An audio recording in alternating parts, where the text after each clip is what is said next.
Como fazer para o R2 ficar maior que 0,75 na sua avaliação de imóveis por inferência estatística?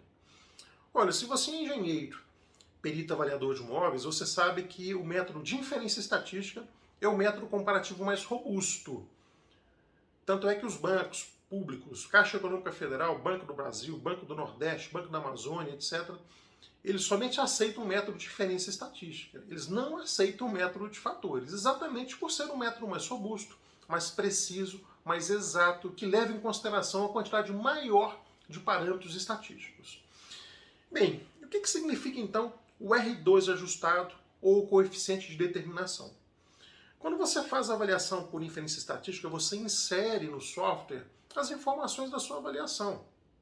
E o software libera para você um relatório estatístico. Esse relatório ele tem um número, que é o valor de mercado do imóvel, a informação que você está buscando, e libera para você também uma série de parâmetros estatísticos que devem ser analisados. E o R2 ajustado, ou coeficiente de determinação, é um desses parâmetros, e eu posso dizer para você que talvez seja um dos parâmetros mais importantes na avaliação por inferência estatística. O que quer dizer um R2 ajustado ou coeficiente de determinação de 0,75?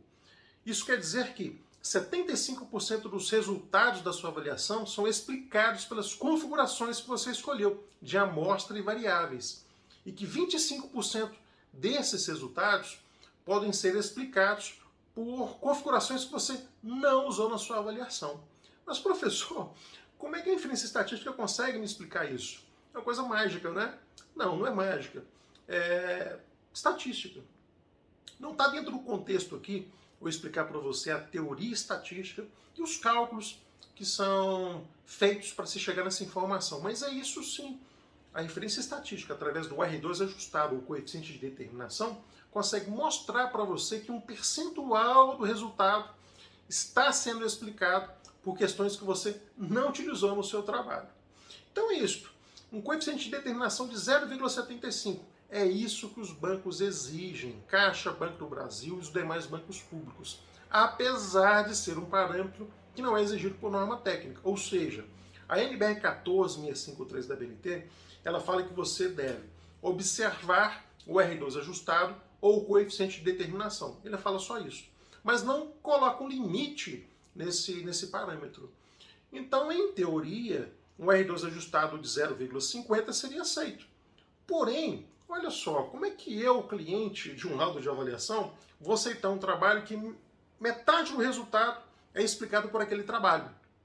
E a outra metade, os outros 50%, é explicado por questões que não foram levadas em consideração naquele trabalho.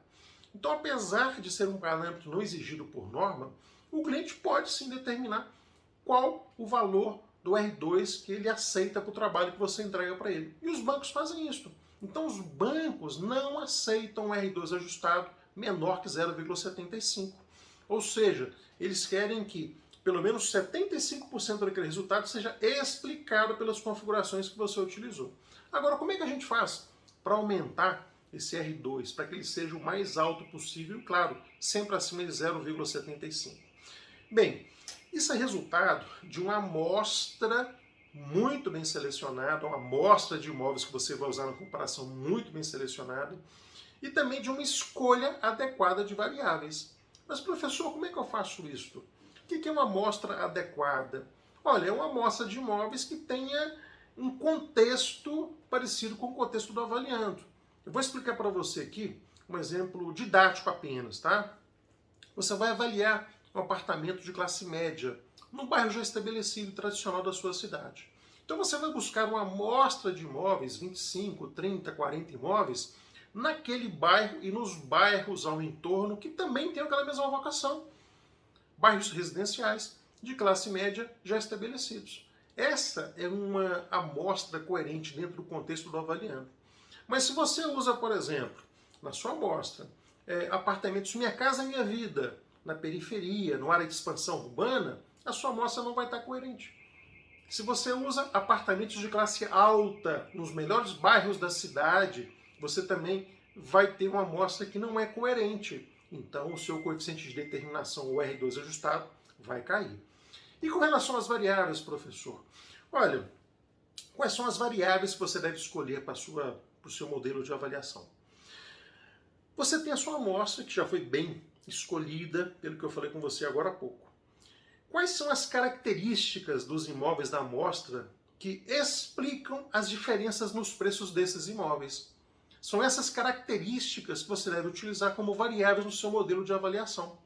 A localização é uma característica que influencia o preço de um apartamento? Sim, então você vai usar.